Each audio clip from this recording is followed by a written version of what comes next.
when we built this place, we really wanted it to magnify God. We wanted to build a responsible place to drink and something different, so where maybe some of us that might go to and I'm not knocking any place. We just wanted to create a different place that looked and felt different. It felt responsible. We had great bands. We have great music. We have good Texas wine in a very unique setting. I prayed up on that hill before we planted a single grapevine. God, does it make sense for a worship pastor to be in the wine business? And yeah, okay, so I hear the chuckles and all of that. But I asked this question over and over. God, can you be magnified in the wine business? Because if not, I just don't want to go down this path. I never had the billboard drop down in front of me and say, build it, they will come.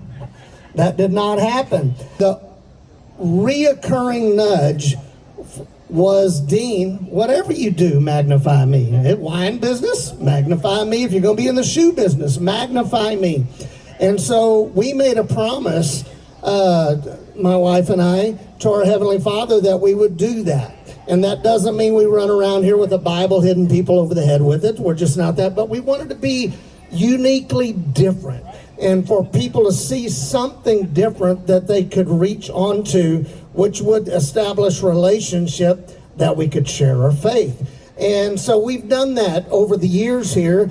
And I swore when we bought this property, I was going to be taken away from here in a pine box, okay? This was the last move. My wife wasn't even thrilled about moving to the country. We raised our kids at Stonebridge Ranch in McKinney and absolutely loved it there. They went off to be Aggies, and I was a country boy. I said, baby, I've got to go. I've got to have some dirt to kiss, you know? And so anyway, having all that being said, God has a different plan. So we built this house. We lived upstairs in the barn for a while. And then everything, it was so hard at times financially getting off the ground. We risked everything here. I mean, everything.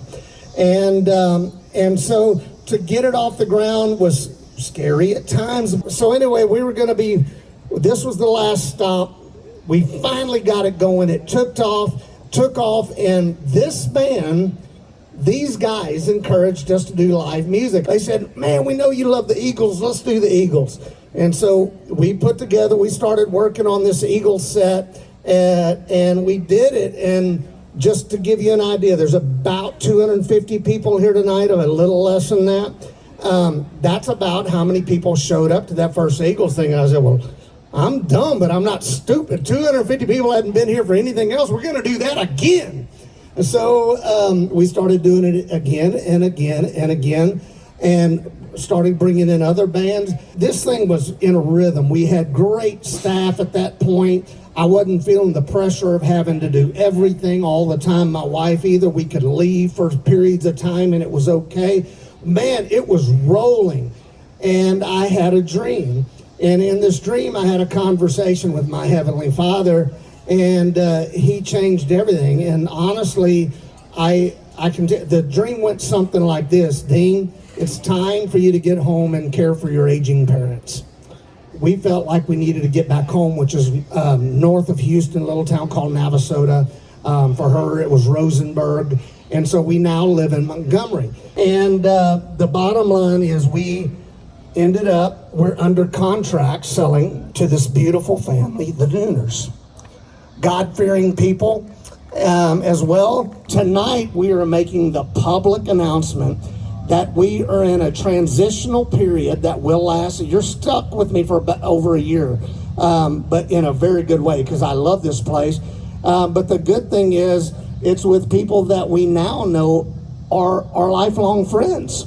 So tonight we're going to rock and roll. We've made the announcement now. You're going to hear from the Neuners right now a little bit. And I just want you to know you're going to see us as ownership somewhere. We started another place called Dickschats Vineyards down north of Houston. So if you have anybody down there in the Montgomery area, please let them know about Dickschats Vineyards. And they're going to be around as ownership sometime. and a lot more than us. So will you give a big round of applause to the future full owners of BarnHill Vineyards, the Neuners.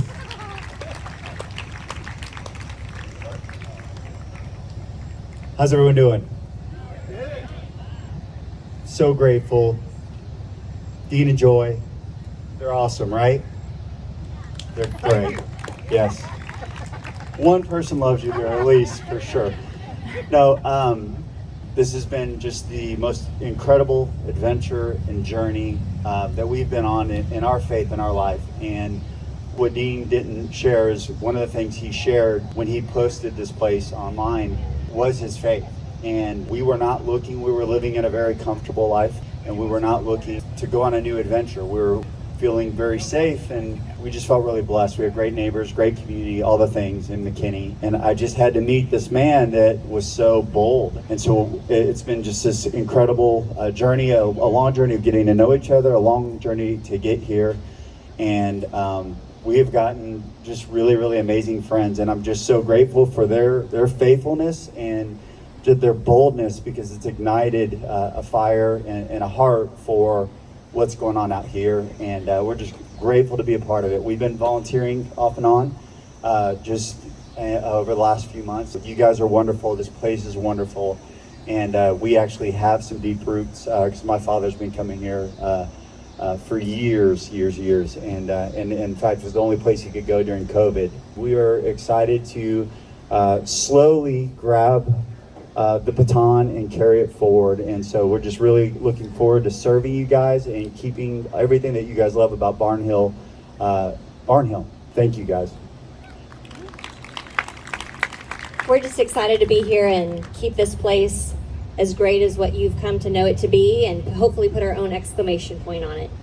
So without further ado, we'll get on with tonight's event, and thank you so much for coming.